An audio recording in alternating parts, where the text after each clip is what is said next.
रहीम अस्सलाम वालेकुम dear students, कैसे हैं? उम्मीद है सब ठीक होंगे, खैर खैरियत से होंगे। तो बच्चों, आज हम करने लगे हैं chapter number 12 of class 10th physics का, और यहाँ पे हम पढ़ने लगे हैं ज्योमेट्रिकल ऑप्टिक्स। चैप्टर 12 का नाम है ज्योमेट्रिकल ऑप्टिक्स, ठीक है। तो हम नेशनल बुक फाउंडेशन को फॉलो कर रहे हैं और उसके मल्टीपल चॉइस क्वेश्चन यहाँ पे डिस्कस करेंगे मज़ीद डिटेल में, और इस तरीके से कि आपको अच्छे से चीज़ें समझ आ जाएं, ठीक है। और अगर इसी तरह कोई और न्यूमेरिकल आ जाए या फिर एमसीक्यू आ जाए तो आप उसको सॉल्व करके क्या कर सकते हैं, आंसर निकाल सकते हैं, ठीक है। तो स्टार्ट करते हैं फर्स्ट न्यूमेरिकल से। तो इसमें आप देख सकते हैं radius of curvature of a convex mirror is 20 centimetre, find its focal length, ठीक है। तो हमने क्या करना है, इसकी फोकल लेंथ फाइंड करनी है, वो किसके इक्वल है। ये मैंने पूरा प्रोसीजर लिखा हुआ है कि अगर जो उसका रेडियस है वो 20 सेंटीमीटर है, फोकल लेंथ कितनी होती है, 2f की इक्वल होती है। f हमने इसमें से निकाल लिया तो 2 इधर आके डिवाइड हो गया r के नीचे, और फिर f क्योंकि हमें गिवन, r क्योंकि हमें गिवन था, क्योंकि रेडियस गिवन है ना, ये आपको नज़र आ रहा होगा। रेडियस हमारे पास 20 सेंटीमीटर है, तो हमने क्या किया, रेडियस की जगह उसकी वैल्यू पुट की 20 डिवाइडेड बाई 2, 10 2s आर 20, तो ये हमारे पास आंसर आ गया। और हम इसको चेक कर लेते हैं कहीं पे 10 है। यस, ये भी 10 सेंटीमीटर है और ये भी -10 सेंटीमीटर है। तो बच्चों, इसका आंसर -10 सेंटीमीटर है। ऐसा क्यों है, माइनस क्यों आया? क्योंकि याद रखें, जब भी हमारे पास कन्वेक्स मिरर होगा तो उसकी फोकल लेंथ हमेशा नेगेटिव होगी, ये आपको याद रखना है, क्योंकि कन्वेक्स मिरर जो है वो इमेज उसका इस तरह होता है कि उसकी फोकल लेंथ जो है वो नेगेटिव होती है। नेक्स्ट हम पढ़ेंगे incident ray of the light makes an angle of 30 degree. तो एंगल थीटा कितना है हमारे पास, 30 degree with plane mirror. What is angle of reflection of the light रे।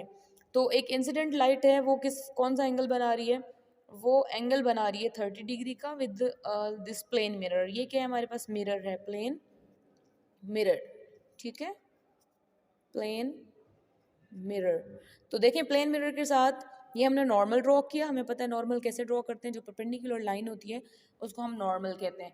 तो एंगल 30 डिग्री का है। अब हमें पता है नॉर्मल 90 के एंगल पे ड्रॉ किया जाता है ना, इधर से भी नॉर्मल 90 का और इधर से भी। तो ये है इंसिडेंट रे, आई इसको कह देती हूँ, और ये है रिफ्लेक्टेड रे, आर कह देती हूँ, ये स्मॉल आर।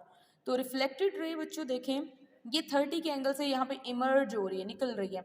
तो 90, ये टोटल 90 हुआ ना, तो 90 में से ये 30 हम काट दें तो बाकी कितना यहाँ पे बचेगा, ये वाला एंगल कितना बचेगा, 60। तो देखते हैं 60 है कहीं पे।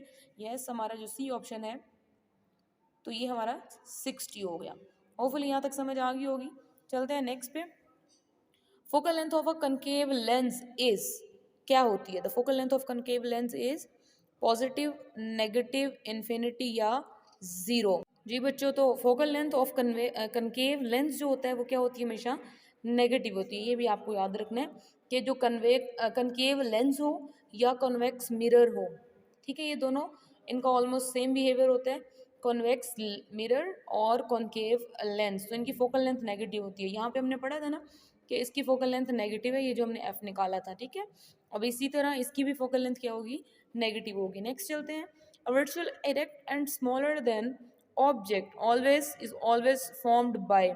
तो बच्चों, ये दो ऑप्शंस आपको याद रखने चाहिए, क्योंकि हमने 3 और फर्स्ट एमसीक्यूज भी इन्हीं के बारे में डिस्कस किया था कि कॉन्वेक्स मिरर हो या कनकेव लेंस हो, इनका जो इमेज बनता है वो दोनों क्या होता है, वर्चुअल, इरेक्टेड या स्मॉलर होता है। जी बच्चों, जैसे कि हमने डिस्कस किया है कि कॉन्वेक्स मिरर और कॉन्केव लेंस जो है वो दोनों क्या करते हैं, एक जैसा बिहेवियर है उनका। तो वो वर्चुअल, इरेक्ट और स्मॉलर ऑब्जेक्ट जो है उसका इमेज बनाते हैं, स्मॉलर इमेज, ठीक है। तो ये कॉन्वेक्स मिरर। अगर कनकेव लेंस आ जाए तो भी ऑप्शन ठीक होगा, क्योंकि कॉन्केव लेंस नहीं दिया हुआ था तो इसलिए हमने कॉन्वेक्स मिरर दिया हुआ, तो उसको हमने क्या किया, टिक कर दिया। अगला है बच्चों के, एक डेंसर मीडियम में हैज़ रिफ्रैक्टिव इंडेक्स ऑफ 1.5। हमें पता है रिफ्रैक्टिव इंडेक्स को हम n कहते हैं और n की वैल्यू 1.5 गिवन है। तो क्या करना है, हमने क्रिटिकल एंगल c फाइंड करना है।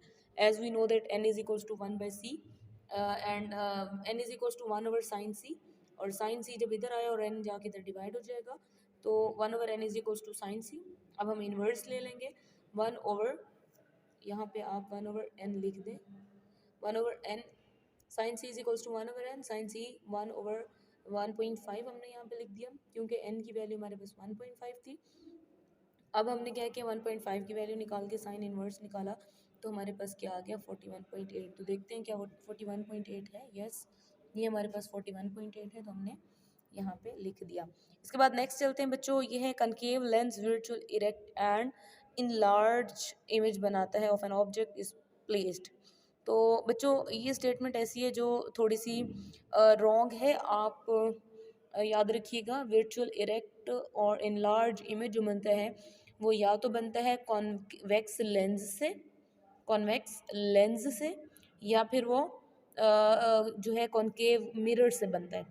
ठीक है, तो ये स्टेटमेंट यहाँ पे रॉन्ग है। तो यहाँ पे कॉन्वेक्स लेंस अगर आता ना तो उसके लिए ऑप्शन ये होता, यहाँ सेंटर ऑफ कर्वेचर और एफ के दरमियान रखें तो इस तरह का इमेज बनता है। तो ये कॉन्केव की बजाय बच्चों आपको कॉन्वेक्स करना है, इसे याद रखना है।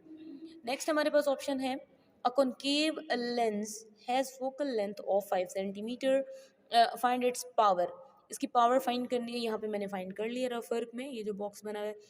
एफ कितनी गिवन है 5 centimetre. What is the focal length? The focal length of the lens is given 5 centimetre. हमें पता है कॉन्केव लेंस की फोकल लेंथ यहाँ पे नेगेटिव, हम क्या करेंगे 0.0 100 से डिवाइड करेंगे तो हमारे पास आंसर आ जाएगा -0.05। और फिर उसको हम क्या करेंगे, पावर के फॉर्मूले से वैल्यू निकाल लेंगे तो हमारे पास आंसर आएगा -20। तो यहाँ पे देखते हैं कि -20 है। यस, ये है, ये हमने टिक लगा लिया। नेक्स्ट हम आठवां जो है एमसीक्यू करेंगे। A magnifying glass has focal length of 50 centimetre, then its magnitude magnifying power is. कितनी होती है मैग्नीफाइंग पावर? इसका रफ वर्क के थ्रू निकाल लेते हैं। हमें पता है कि फोकल लेंथ यहाँ पे गिवन है, दूसरी वैल्यू गिवन नहीं है, वो आपको याद रखनी है। Focal length F is given, D is not given. ये डी बच्चों आपका नेयर पॉइंट होता है। कोई भी जो नॉर्मल इंसान है उसकी जो नेयर साइटेडनेस है या फिर जो करीब की चीज़ हो वो देख सकता है, वो 25 सेंटीमीटर का डिस्टेंस होता है। हमने magnifying is equals to magnifying power is equals to 1 plus D by F का फॉर्मूला लगाया, 25 डिवाइडेड बाई 5 किया और ये कैंसिल आउट किया तो 6 सेंटीमीटर आंसर आ जाता है। तो देखते हैं 6 सेंटीमीटर है, तो यस ये 6 आंसर है, तो हम इसको ट्रू कर देंगे। ठीक है, तो ये हमारे फर्स्ट 8 न्यूमेरिक एमसीक्यूज हो गए हैं जी बच्चों। तो हमारा नेक्स्ट न्यूमेरिकल है नेशनल बुक फाउंडेशन का 9 वाला और फिर 10th वाला। पिछले हम 8 डिस्कस कर चुके हैं। Near point of a person lies at 40 centimetre from him, कि एक इंसान है उसका 40 सेंटीमीटर तक जो है नियर पॉइंट है, ही इज सफरिंग फ्रॉम। तो उसको कौन सी डिजीज़ है? फार साइटेडनेस, नियर साइटेडनेस, या फिर प्रेसफोबिया, प्रेसफोबिया, या फिर नो डिजीज़। तो बच्चों याद रखिएगा, जो नियरेस्ट किसी भी इंसान का देखने का डिस्टेंस होता है वो होता है 25 सेंटीमीटर। तो इस बंदे का क्योंकि 40 है तो हमें क्या करना है, 40 तो 25 से बड़ा होता है, तो हम लिखेंगे कि ये फार साइटेडनेस है, कि दूर की चीज़ें देख सकते हैं। उसके बाद 10th वाला एमसीक्यू है accommodation in I is done by. किससे डन होती है? प्यूपल से होती है, रेटिना से होती है, सिलरी मसल से, या फिर कॉर्निया से। तो याद रखिएगा बच्चों, सिलरी मसल है। ये बायो में भी आपने पढ़ा होगा और इसमें फिजिक्स में भी इसका थोड़ा बहुत जिक्र है, ज़्यादा तो नहीं है। पीपल वो पॉइंट होता है जहाँ से आपका जो है लाइट एंटर होती है, रेटिना पे इमेज बनता है। कॉर्निया जो है ये भी एक पार्ट होता है, और सिल्वरी मसल्स वो मसल्स होते हैं जो आपके जो लेंस है उसको बड़ा या छोटा करते हैं, मतलब इमेज बनाने में हेल्प आउट करते हैं। ठीक है, तो ये हमारा डिस्कस हो गया 10 MCQs।